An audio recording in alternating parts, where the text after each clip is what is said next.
समोर ते आझाद मैदानावर पालिका प्रशासनाकडून मंडप उभारणी करण्यात आली आहे। आंदोलनाच्या 3 दिवसानंतर उशिरा सुचलेलं हे शहाणपण आहे।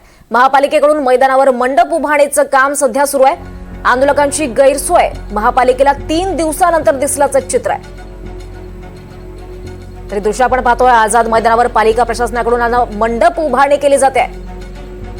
आज आंदोलनाचा 4था दिवस आहे। आंदोलन अधिक तीव्र होत आहे। आज मनोज जरांगे यांच्या आंदोलनाचा 4था दिवस आहे आणि त्यांनी पाणी सुद्धा त्यागलंय। मात्र आता आझाद मैदानावर पालिका प्रशासनाकडून 4थ्या दिवशी मंडप उभारणी करायला सुरुवात झाली आहे। आंदोलनाला 3 दिवस होऊन गेलेत आणि त्यामुळे उशिरा सुचलेलं शहाणपण असं सध्या चर्चा सुरू आहे। तर महापालिकेकडून मैदानावर या मंडप उभारणीचं काम सध्या सुरू आहे। अधिक माहिती घेऊयात आमचे प्रतिनिधी अक्षय कुडकेलवार यांच्याकडून। अक्षय, आता आंदोलनाच्या 3 दिवसानंतर हे शहाणपण प्रशासनाला सुचलेलं आहे, मंडप उभारणी होत आहे। कारण दीपाली, याचं सगळ्यात महत्वाचं कारण हे आहे की हे जे सगळे आंदोलक आहे हे रस्त्यावरती आता धुमाकूळ घालतायत आणि त्याचा प्रचंड ताण हा व्यवस्थेवर येत आहे, वाहतूक व्यवस्थेवर येत आहेत आणि सर्वसामान्य मुंबईकरांना त्याचा होणारा जो त्रास आहे आज प्रकर्षाने जाणवतोय। आणि याचमुळं आज अतिरिक्त जी परवानगी देण्यात आली आणि आझाद मैदानावरती टेंट सदृश्य किंवा ज्या ठिकाणी ते आसरा घेऊ शकतील, पाऊस आल्यानंतर थांबू शकतील अशी परिस्थिती नव्हती।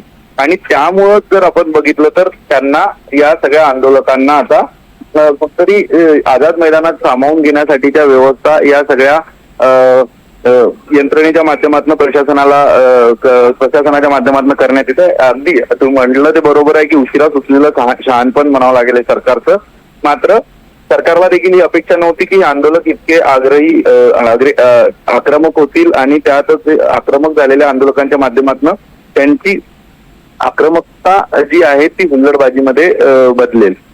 त्यामुळं ह्या सगळ्यात आपण बघतोय की आता अपेक्षा करूयात की सरकारने जे टेंट उभारण्याचं काम केलं तर या टेंटचा खरा उपयोग आंदोलक घेतील आणि जे इतरत्र विखुरलेले आंदोलक आहे, रेल्वे स्थानकावरती हुल्लडबाजी करताय किंवा इतर कुठे हुल्लडबाजी करतायत ते काही प्रमाणात कमी होईल। नक्कीच अक्षय, धन्यवाद या सगळ्या सविस्तर अपडेटसाठी।